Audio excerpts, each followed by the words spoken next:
Welcome to Behind the Ballet. I'm Elizabeth Kaye, and the ballet I'll be telling you about, The Winter's Tale, is a masterwork based on one of Shakespeare's final plays. It's a ballet that's been hailed as beautiful and bold, and is justly described by the oxymoron, a modern classic. As such, it's a ballet that shows us once again the astonishing eloquence of this wordless art. The Winter's Tale is a narrative ballet, or story ballet as they're also known. These ballets give us life's grandest and most extreme emotions: passion and love, jealousy and betrayal, despair and rage. Dancers distill these feverish feelings into movement and gesture that reveal the human heart and soul. Making each ballet step convey all that it possibly can, transforms dance into art, and is the abiding mission of dancers and choreographers. The choreographer of The Winter's Tale, Christopher Wheeldon, joined the Royal Ballet in 1991, where he displayed what one critic called his fleet, stylish dancing. In 1993, while recovering from an injury, he saw a television commercial offering a plane ticket to New York for anyone who bought a Hoover vacuum cleaner. He purchased the vacuum cleaner, arrived in New York, and soon became a member of New York City Ballet. What I remember most about him on the stage is the sheer joy he derived from dancing.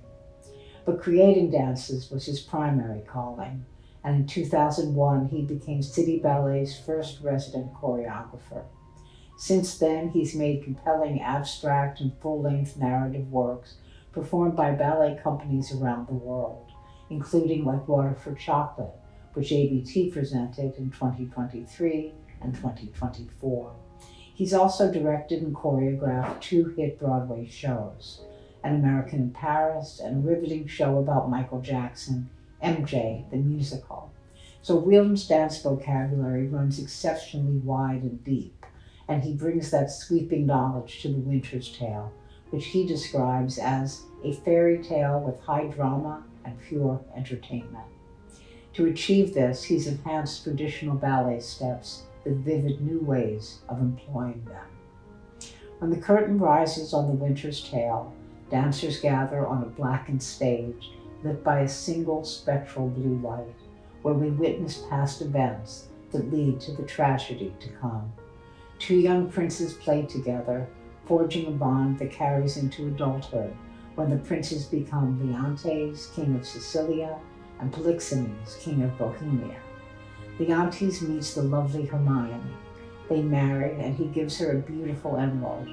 In the wedding ceremony, vows are expressed with this gesture: remember it, you will see it again much later.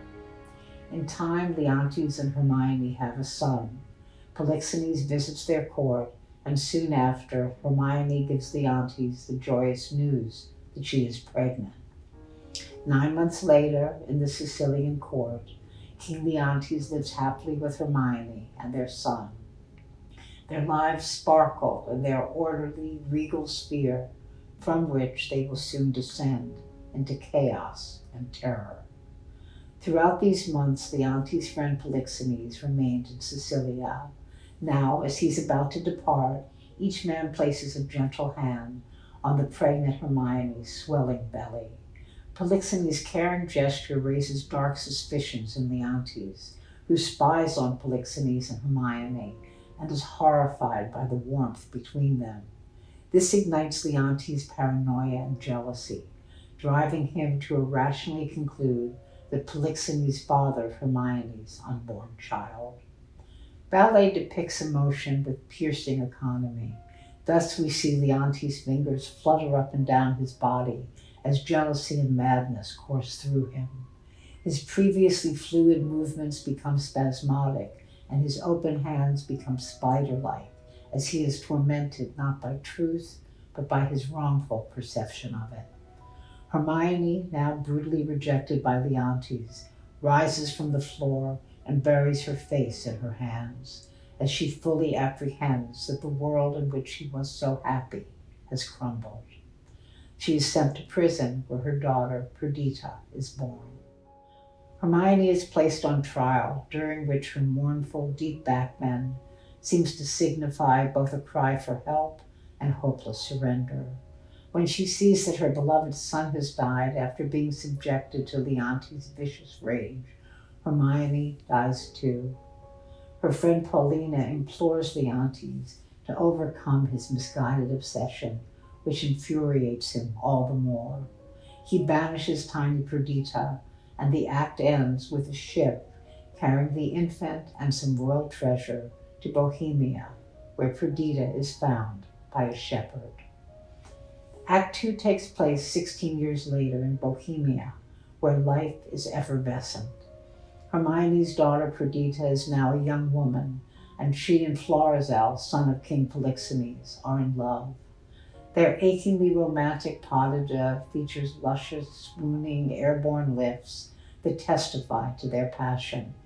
But Polixenes furiously forbids his son to wed a girl who is, presumably, the daughter of a shepherd. So Perdita and Florizel run away and sail to Sicilia. In Act 3, we return to Sicilia, now a cheerless kingdom of misery and regret, where Leontes pays for his wrongful rage with loneliness and self-loathing. Perdita and Florizel arrive at his court, and Leontes accepts them as a loving couple. But then Polixenes storms in.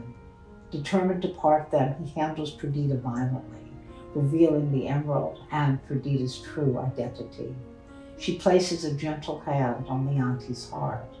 Humbled and grateful, he bows to the daughter he vanished years before. The young couple marry, and the two kings renew their friendship. But when a statue of Hermione is unveiled, Leontes views it with an angst-laden heart.